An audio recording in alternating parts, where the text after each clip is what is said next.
Morning, the old man here, September 9th, 2025. This morning, what I'm going to attempt to do, or do my best at breaking down the difference between money, gold and silver, and currency, the dollar, or if you're in any other country, whatever your base money is, whatever your fiat currency is, and the difference in how we got here. Let's take this back to the 1700s, and I'm speaking from a standpoint of the United States. Times and dates and things were different for different countries. Different countries did things at different times, but we've all gotten to the same place over time the same way, really, at the end of the day. So I'm going to try to make this a 30-40 minute video, and I hope I can get it all in, and I hope I can do it justice. If not, even if I don't get everything absolutely correct, I want you to understand or follow the overall concept. And it's something I haven't known. It's basically what I've put together through the last 2 years of stacking and researching finance and gold and silver and currency. In other words, money and currency, and what the hell's the difference and how the hell did we get here. So let's get right to the punch of it. Let's go back to the 1700s. We were on a bimetallic system. Oversimplified version is deficits between countries were settled in gold, and deficits and were between citizens were basically settled in silver. In other words, if I wanted something other than barter, in the 1700s, maybe I'd barter with my neighbors. But at the end of the day, if I wanted to go to town and sell something, I would sell it, instead of barter, I would sell it for silver, typically. And in the bimetallic system, governments couldn't cheat. There was no central bank at the time, and governments couldn't cheat. You only had so much gold and you only had so much silver. The more you produced, the more you could trade with your partners across the world, and the more gold you would acquire, and therefore you could turn around, and any excess gold you had, you could purchase silver and bring it into your system. And again, you couldn't cheat. The interesting part about all that is during the 1700s, that was pretty much a 100-year run of a bimetallic system, give or take a little bit. Let's call it 100 years, close enough. During that bimetallic system, wages did not go up. If you were, let's say, a cobbler, cobblers got paid X amount. If you were a blacksmith made X amount. If you were a banker made X amount. If you were a sheriff, sheriffs made X amount.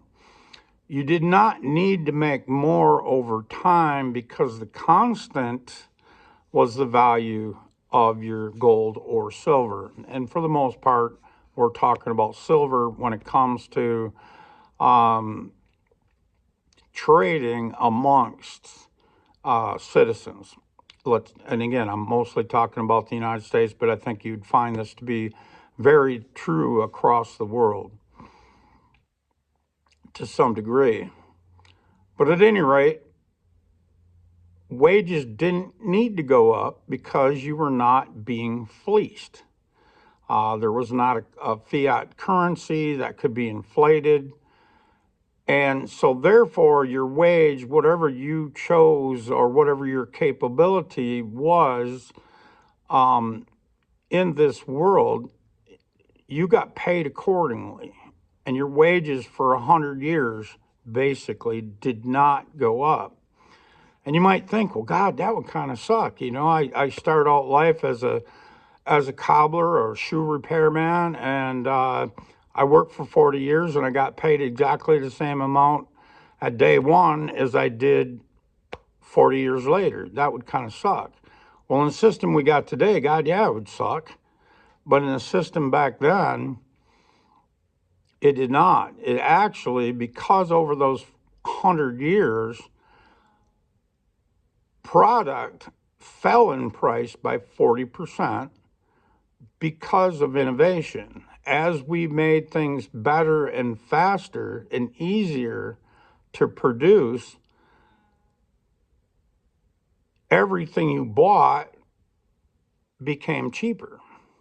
Therefore, if everything you bought since you were 18 got cheaper than it is today, you would not need price increase or wage increases. And in fact, as it got cheaper, 40% cheaper over 100 years, that was a significant change. So let's say you were in the market, you were in the workforce for 40 or 50 years. Well, for 50 years, theoretically, things got 20% cheaper than it was the day you started working at whatever job you had. So it was actually prosperity. You could save more as time went by. If you made the same amount, you could save more. You could also decide, well, if I worked 40 hours a week and I wanted more, I could work 45 hours a week. Or if I worked 50 hours a week and I wanted more and I wanted to save more, I could work 50 hours a week or 55 hours a week, 60 hours a week, whatever. That's how you increased your wealth, and then you saved that. Well, you can also imagine in those times, it was, there were still thieves and crooks out there, and people were worried about keeping their wealth in their home. So they would take it to the bank, and the bank would hold on to it for them. And then the bankers decided, well, hell, we need to make, they had to make something off of that. So they lent that money out.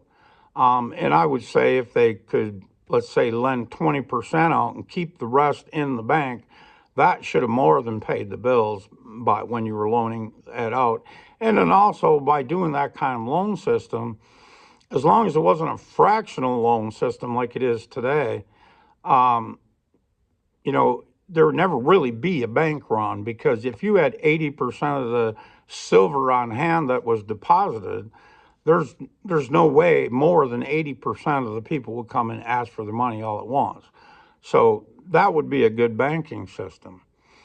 Well, over time, the greedy bankers decided that's not good enough. And also by that time, the greedy bankers were able to get together and start to influence politicians. So by the late, I said 1700s, I meant to say 1800s, excuse me. By the late 1800s, the bankers got quite a bit of influence, and they took us off the bimetallic system, and they still traded gold amongst partners across the world as far as governments were concerned or countries were concerned, but they took us off the silver standard.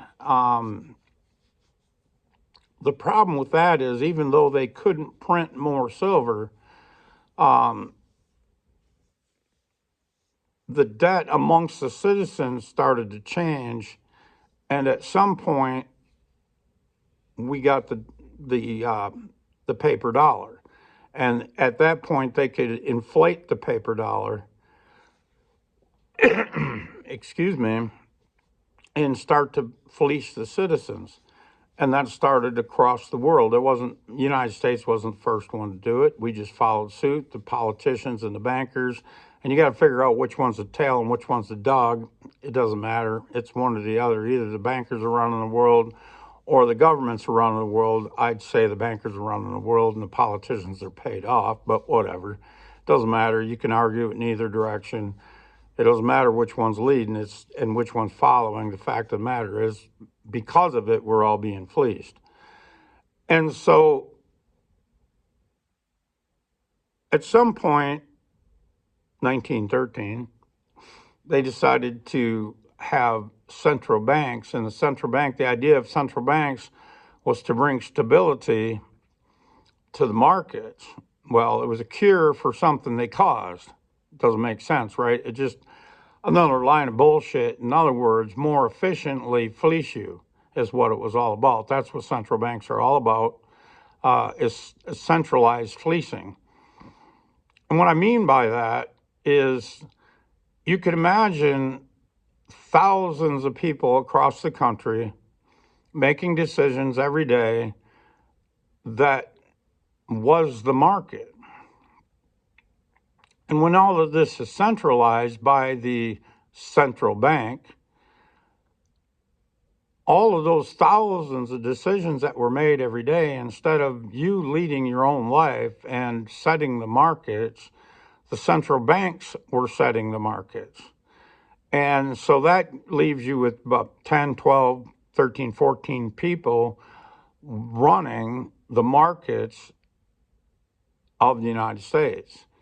And you'd say, well, they're not running the markets of the stock market and that. Oh, hell yeah, they are indirectly.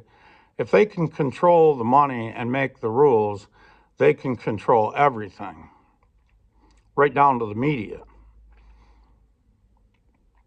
And this over time gets worse and worse and worse.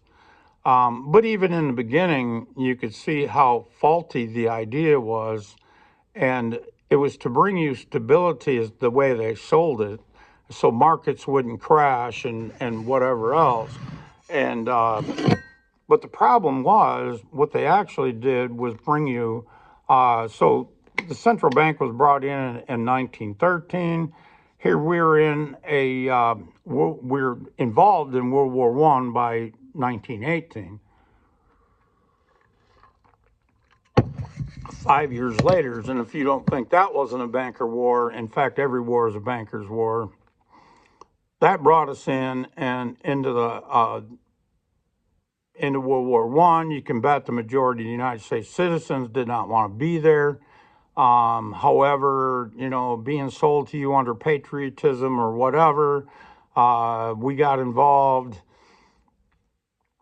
and we all know how that worked out. Well, the World War I is the war to end all wars and bullshit.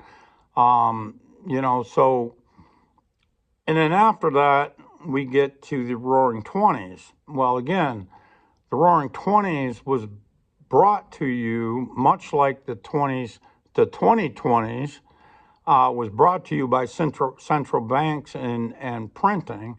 And the more they printed, the less the dollar was worth.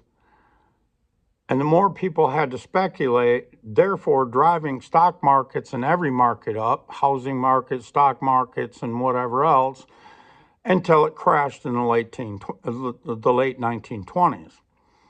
Again, brought to you by the central banks. And if that wasn't bad enough, governments had to get involved, and they come out with all kinds of social welfare programs, Social Security being one of them. But there was many, many, many others. And this was all for your own good, right? Well, bullshit. It was all about being able to control the fake fiat currency more and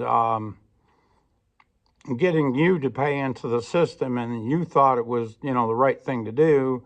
And at the end of the day, here we are trapped in that same system from basically the 1930s when all of that welfare come about. And again, it's a fake market. Anytime the government gets involved in anything, it puts a cap on it. And at the end of the day, you have false markets. So again, who's running the show? Are the banks running the show? Is the government running the show? It doesn't really matter. At the end of the day, they're the right hand and the right glove and the left glove. It doesn't matter which one's running it. They both bringing you the same thing at the end of the day, and that's finding different ways of fleecing you out of your money.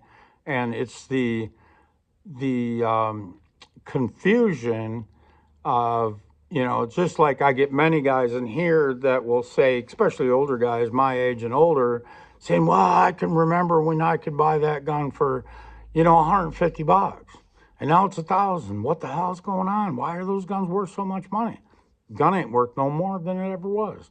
just like a piece of gold. A piece of gold is never worth any more than it ever was. It's the dollar that's collapsing. So at the end of the day, the central banks have brought you World War One, they brought you World War Two, and after World War Two, the new system was the Bretton Woods system.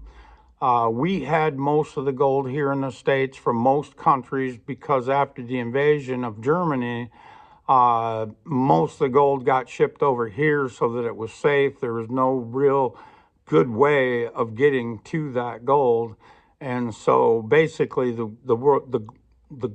gold of the world was stored here for safekeeping.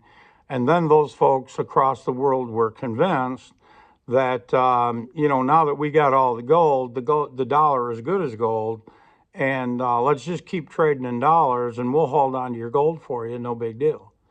Okay, and that sounded good, and these countries were trading. Um, we'd pay in dollars, and we'd pay the world our deficits in dollars, and the world thought that was great. It's a hell of a lot easier than shipping gold across the world, and blah blah blah blah blah. Now let's fast forward to the Vietnam War. By the time we got to the Vietnam War, we were printing, and it had been leading up to that. Don't get me wrong; it just didn't all of a sudden start in the mid to late '60s. It's been leading up to it.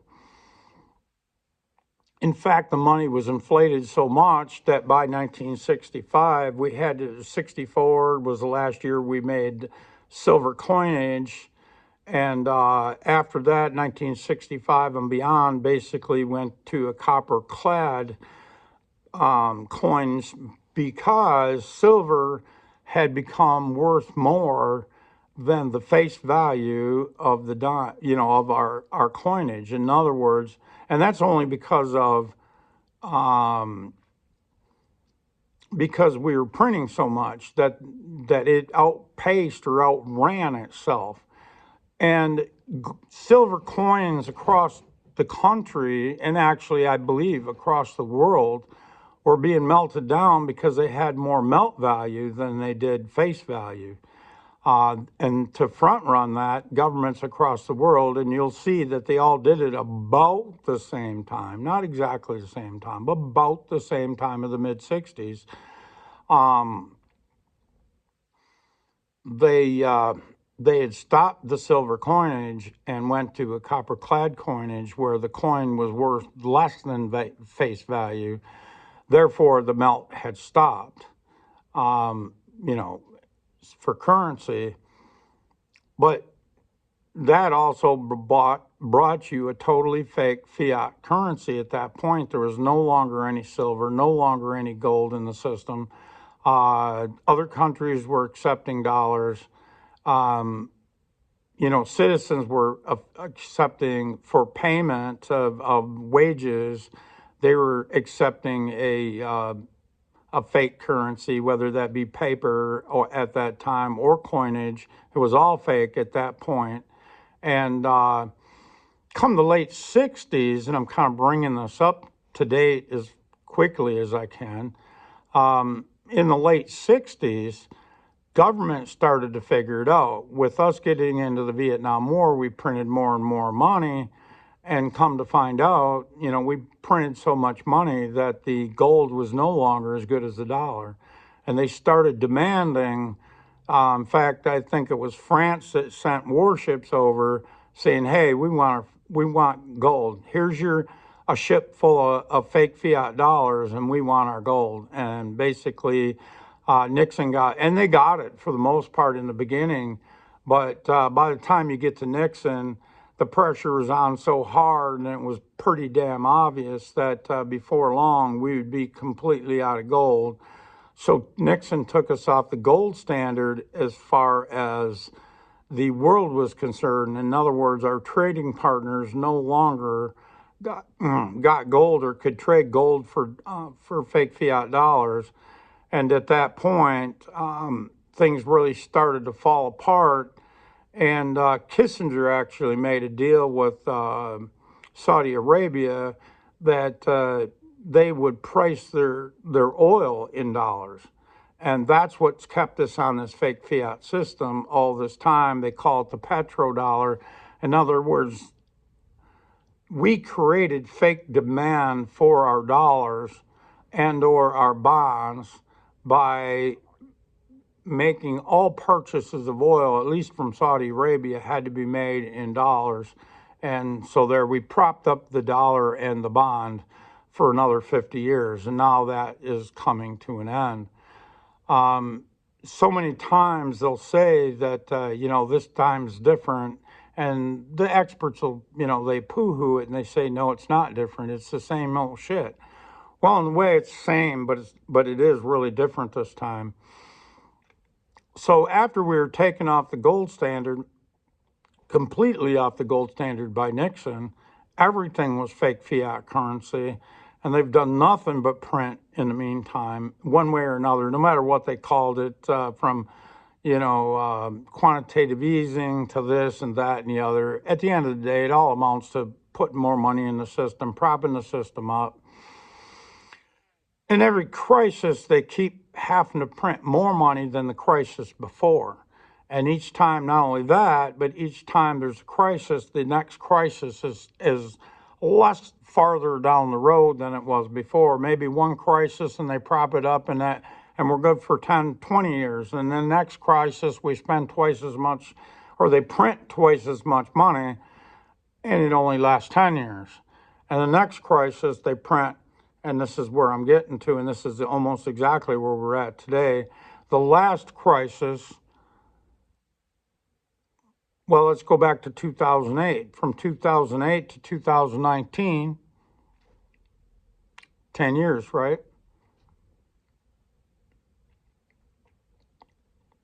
In 2008, they printed roughly $10 trillion, roughly. It got us through that crisis, basically, propped everything out, made everybody feel good. Numbers went up in everybody's accounts, so everybody thought they were richer, and there's nothing more fake than that. But people are just gullible enough to believe it, myself included. I'm not an outstander. I always knew something was wrong. Even from my teenage years, I knew something was wrong with the system. But honestly, I didn't figure it out till 2.5 years ago. So I ain't no different than anybody else. I'm not claiming to be any different or smarter or anything else than anybody else. I've just done so much research that it's actually coming to fruition. It's all starting to make sense in my head now. But at any rate, they printed roughly $10 trillion. That lasted till 2018. Shortly after 2018, 19, whatever, so call it 10, 11 years, from 8 to 18, 19. And we all know that time period, yeah, they propped it up, but it wasn't as good as the time period before, and the time period before that, and the time period before that.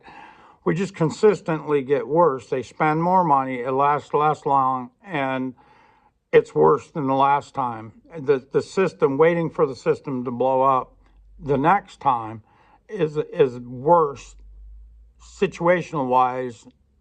It's harder to make a living, very limited the ways you can make a living.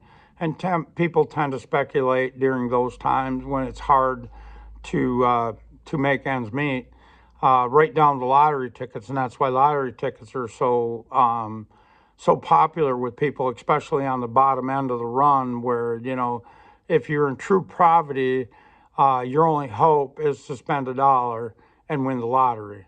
But the next level up or two from that, they're not in any better shape, honestly. They're speculating on the stock market. They may even know that it's an all-time bubble, but as long as the numbers are going up, they're going to bet on the stock market. Well, what we're starting to see now, so the last period, 2008 to 19-ish, 10, 11 years, whatever, they spent they printed $10 trillion. Well, in 2019, along comes the pandemic, and in reality, that was a cover-up for another crash, and they printed $20 trillion ish, and it only lasted 5 years, and here we are today, and it's collapsing again. And whether you can see that or not, it doesn't matter. If you can't see it, I like you to get out there and do a lot of research. You've got to realize, though, things are not as good as they were. Even since 2018, 2019, 2020, things are worse. They cost much more than they did before. And the only reason the price of anything goes up is because your currency is worth less. The price of eggs isn't going up. The currency, it takes more currency to buy that dozen eggs. And the true tale on all of this is across the world, gold is at all-time highs in any fake fiat currency. It's just gold telling you the truth. The truth is that these dollars or currencies are going to zero at a faster pace than we've ever seen them go. Now, this started in 1913, actually before 1913, but it's actually become much worse since the central banks. Bankers, not so centralized, but bankers ran it from the 1890s to 1913. And then you had a central bank. In other words, fewer people even made the decisions, of which makes it even worse. So here they are. Here we are today. Everybody that I know, and myself included, when I started stacking 2.5 years ago, I was worried about how much is too much to pay for an ounce of gold. How and when are they going to crash the market again? The gold and silver market again. I don't think they can do it this time. And one of the reasons I say that, and this is huge, whether anybody sees it or not, all you can do is a little research, is in 2019, the BIS, or the Bank of International Settlement, the central bank of central banks, the ones that are really heading up all the central banks, that's where they get all the rules from. That's where they meet and they come to a consensus of where they're at and where they're going. None of them have any real independence. Some independence, but none real independence. But the BIS, instead of the U.S. bond being the only tier 1 asset at that time in 2019, they made gold a tier 1 asset. And at that point, when you have a choice, now mind you, the U.S. bond is the prettiest turd in the punch bowl. It's still a turd at the end of the day, but it was the most sought after turd. Well, once you give something, central banks and banks in general across the world, something else that's pure, has no counterparty risk, nobody can print it. We can affect mining to some degree, but honestly, across time, it's been roughly 2% increase in gold per year, and pretty much across the world over time, we increase population by 2%. So honestly, there's the same amount of gold to go around as there ever was. Basically, not exactly, but basically. So gold should be at a standstill. And when you see gold in all fake fiat currencies at all-time records, that means all fake fiat currencies are going to zero at the same pace. We're all there. The United States dollar, because of its leadership in the world and its need to pay deficits across the world, still, it is going to zero slightly slower than the rest. In other words, they hit the other fake fiat currencies hit all-time highs sooner than we did. But we're just a few weeks or months behind them. It's not that much different, honestly, at the end of the day. But when you realize that this time is different, and when I say this time is different, there will be no fake fiat blow off top. If they had to spend 20 trillion to get us through the pandemic, and again, that had nothing to do with the flu. That was all about uh, hiding a crash. Well, what are they going to come with this time to hide a crash? Um, I don't see how they can hide it. I think the pandemic woke up enough people, even if that percentage is still rather low, it's woke up enough people that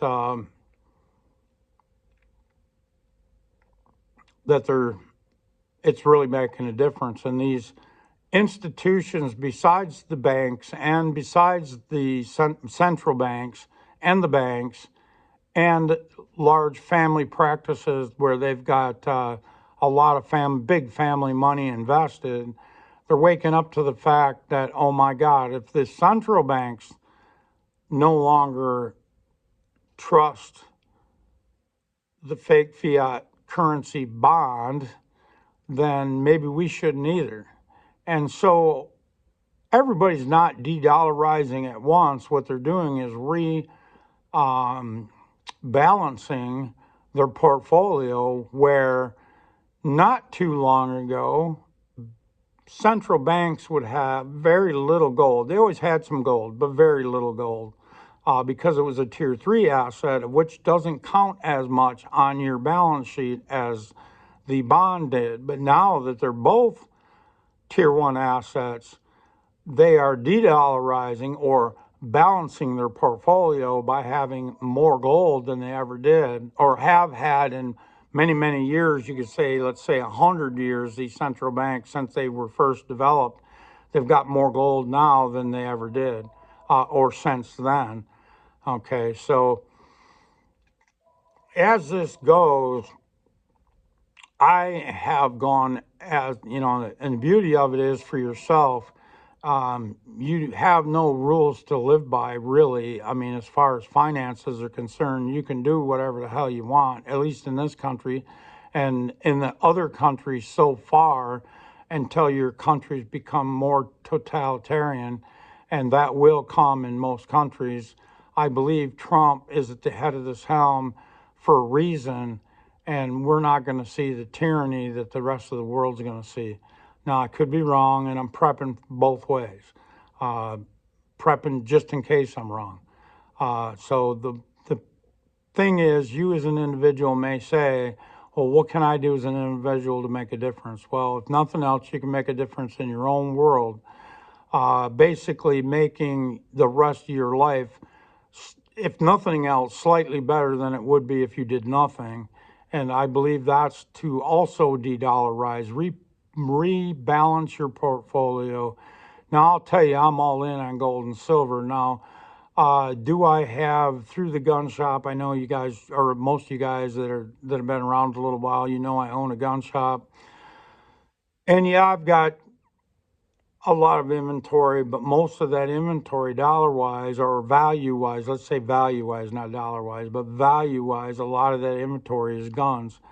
Well, there's a solid commodity. Yes, it depreciates at a certain rate through time, but nothing like the fake fiat currency depreciates through time. It's depreciating very quickly. And in the next printing session, I think you'll see more people wake up across the world, obviously, and more U.S. citizens will wake up. And as they wake up, the more people will rebalance their portfolio. In other words, get more gold, get more silver. Some will say that gold is so high I can't afford it. Well, that's true in some, I guess it's true in a way. If nothing else, look at your finances, see where you're pissing money away, and restructure your life, and it can be done. It's not going to be easy. But if you take as an example, and this is the way I did it in my head, I was never extravagant. I was always conservative, but I even doubled down on conservative. And I've said, look, it's tough enough to do it now on my own accord. What if the market crashes like it did in 1929? and everybody's unemployed, or 20% of the population's unemployed, money's very hard to come by. Currency is hard to come by, and money would be hard to come by as well. Then it's going to be 4 times worse than, maybe 10 times worse than it is today. So you're better off to suck it up today, not wait for the crash, and rebalance your portfolio. But not only that, check hard on your what you're wasting money on. Redirect that currency towards gold and silver.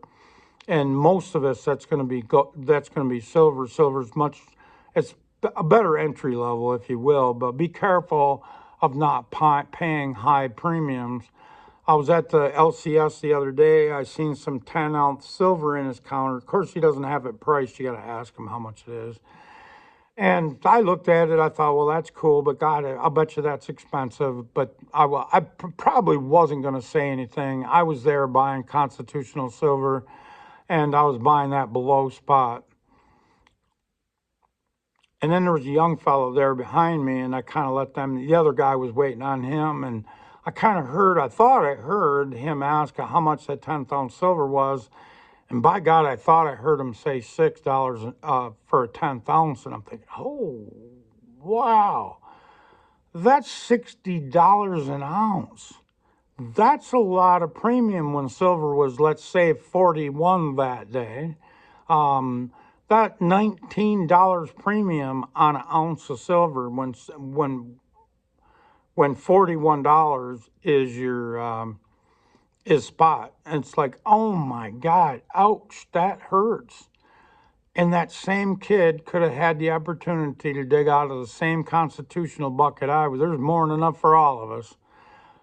But nope, he bought two 10th ounce silver. Okay, and I bet you he's back every week to buy a couple more 10th ounce silver. It's not that the kid's stupid, he's uneducated. I don't even think he can do the math. I noticed in math classes, even general math classes when I was a kid, most people didn't want to use their brain that hard. They struggled getting through math. And honestly, at least to me, it always made sense and it was easy compared to other classes that didn't make sense that I struggled through, like English and others that I struggled through. But, math was always pretty easy to me. It always made sense. And I guess I really, because it made sense, I gave it more effort to learn math, and it made a lot of sense to me. But unfortunately, this kid doesn't know the difference, and he can't put 2 and 2 together when it was that close together. And I was buying constitutional below spot, and he's buying 10th ounce silver, $19 an ounce above spot. Is he going to be able to stack very much at all? No, because of his strategy, let's call it. His strategy is very ill planned. If he had any planning at all, he would never ever. He would have went, "Ooh, are you kidding me? That much money?" Nope, he bought it, hook, line, and sinker, $60 an ounce. Oh my God! But because he was only buying 2/10 of an ounce. $12, I can afford that, not a big deal. But he could have went right over for $12, and at that time, I wasn't paying 30x, but I was paying 28x because I was buying 100 face. But he could have bought them dimes at 30 times face, and at 30 times face, he could have bought 4 dimes. Yeah. With $12, he could have bought 4 dimes, and in reality had more silver, weight-wise had more silver than he walked out the door with. So anyway, when you're buying gold and silver, especially silver, watch your premiums. Premiums a killer.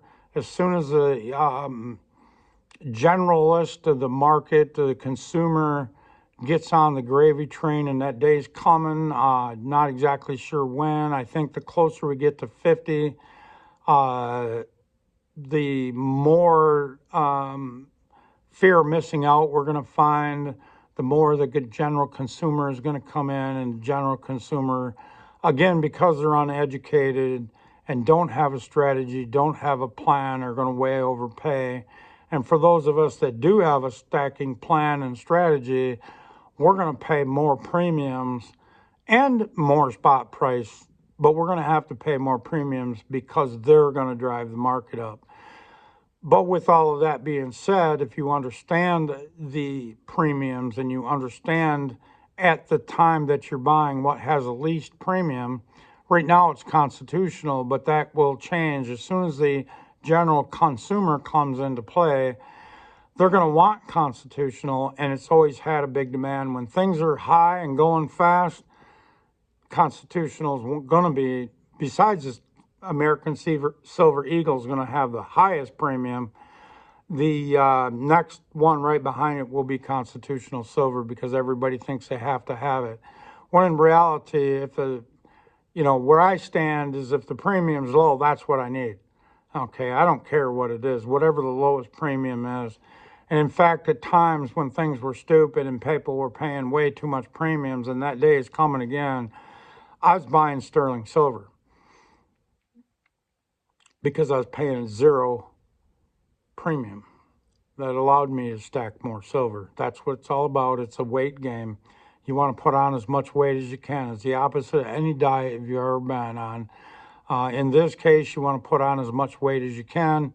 And at some point, we're going to see. Now, I didn't look it up today. I looked it up like yesterday, I believe. The gold to silver ratio was about 86. That's still pretty high. If you look at the gold to silver ratio over the last 100 years, I wouldn't look at it in more recent times. I'd look at it over the last 100 years. And yeah, I know for the most of that was fixed. And the reason it was fixed is because that was a good ratio that actually worked through thousands and thousands of years. It'll make money flow if it's fixed at a rate of about 15 to 1. Will we see 15 to 1 again? Yes, I think we will. Will it stay there? Yes, I think it will. But at about 40 to 1, I am going to start 25% of the time. In other words, 25% of my stack, when it gets to 40 to 1 GSR, 25% of my stack is going to get converted into gold. Now, what gold? The gold with the lowest premium. I'll guarantee you that at the time. We'll see what that is. God only knows. But when it gets to 30 to 1, I'm going to trade another 25% of the remaining silver for gold. And if and when it gets to 20%, I'm going to do another 25% of the remaining silver to gold. And if it ever makes it to 15 to 1, and by God, I think it's coming, and some will say even a 1 to 1, but it's hard to believe anybody would ever trade an ounce of gold for an ounce of silver. They would have to want silver awful bad in order to trade it for an ounce of gold. But whatever it gets to, and I think it'll be 15 to 1-ish. When it gets to 15 to 1, I'll trade maybe another 25% of what's left for gold, and at that point, I'll just hold on to the rest of my silver. We're going to need it to do transactions amongst ourselves until the government comes on board. And honestly, they're going to kick this can down the road. How much longer they can make it last, I don't know. Will they print $40 trillion this time? Maybe they will.